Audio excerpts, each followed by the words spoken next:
देखिए, सिर्फ कुर्दी ही नहीं, अभी जानकारी प्राप्त हुई कि सीतामढ़ी में भी 11 साल की बच्ची के साथ दुष्कर्म हुए हैं।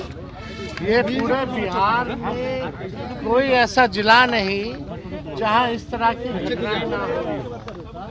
हमें पता नहीं कि सरकार कौन से नशे में है, कौन सा नशा करके सरकार जो है सोई हुई है। पूरे बिहार में अराजकता का माहौल है, क्रिमिनलों का डिसऑर्डर हो चुका है, लॉ एंड ऑर्डर कोई देखने वाला नहीं है, पुलिस वसूली में लगी हुई है, निर्दोषों को थाने में पीटती है और कोई भी मुख्यमंत्री हो या दो डिप्टी सीएम हो, उनको केवल कुर्सी से मतलब है, ना कि बिहार और बिहारियों से मतलब है। पूरी तरीके से घटनाएं बढ़ रही हैं, हत्या हो रही है, लूट हो रहा है, अपहरण हो रहा है।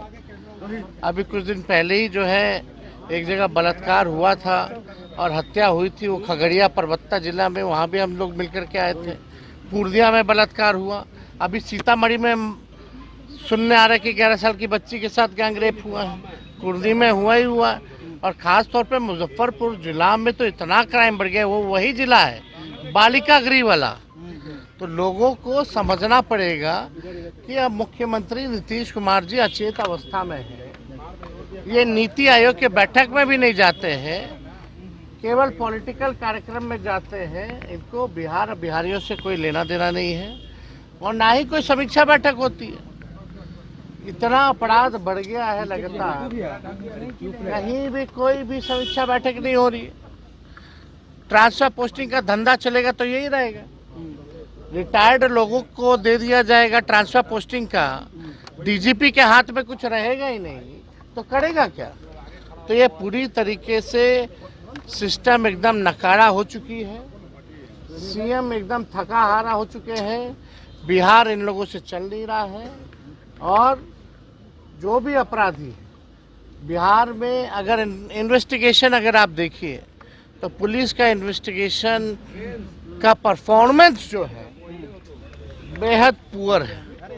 और अगर इन्वेस्टिगेशन होता है, अदालत तक जाती है, तो अदालत से भी जो अपराधी हैं बेल लेकर के बाहर आ जाते हैं। जो पुलिस जो है वो सजा जो है नहीं दिला पाती। भ्रष्टाचार का अलग केस चल रहा है ईडी और सीबीआई में, कौन कौन अधिकारी है, कौन कौन मंत्री है, लेकिन खबरों में नहीं रहता है। बिहार अलग माहौल पूरी तरीके से बिहार में बना हुआ है, जहां पुलिस का ही एनकाउंटर हो रहा है और अपराधी जो है बेलगाम घूम रहे हैं। स्वास्थ्य मंत्री जो लोग समझ गए, कुछ दिन पहले ही हमको चुनौती दिया जा रहा था कि आइए मैदान में हम से फरिया लीजिए और डिबेट कीजिए। पहले इस पे तो बात करें, केवल एक सवाल का जवाब दे कि उस 11 साल की मासूम बच्ची को बेड क्यों नहीं मिला। तीन इसका केवल जवाब देना चाहिए। तो आप समझ सकते हैं कि इन लोगों को तो अस्पताल में भी जाते हैं, चमकी बुखार भी होता है तो क्रिकेट का स्कोर कितना है वो पूछते हैं।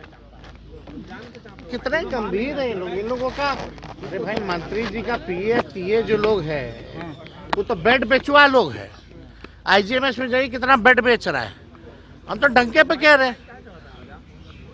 जो इन लोगों का पीए है कमीशन मंत्री जी को। लेकिन तेजस्वी जी, सवाल है कि मुख्यमंत्री जी तीन सदस्यीय डॉक्टरों की टीम गठित की गई है। पीएमसीएच में जो लापरवाही हुई थी, लीपापोती मानते हैं ये क्या है? बस घटना जो होनी थी हो गई। 4 टीम गठित करें या 100 की टीम गठित करें, इन लोगों की जब तक मंशा ठीक नहीं होगी तब तक सुधार होने वाला नहीं है।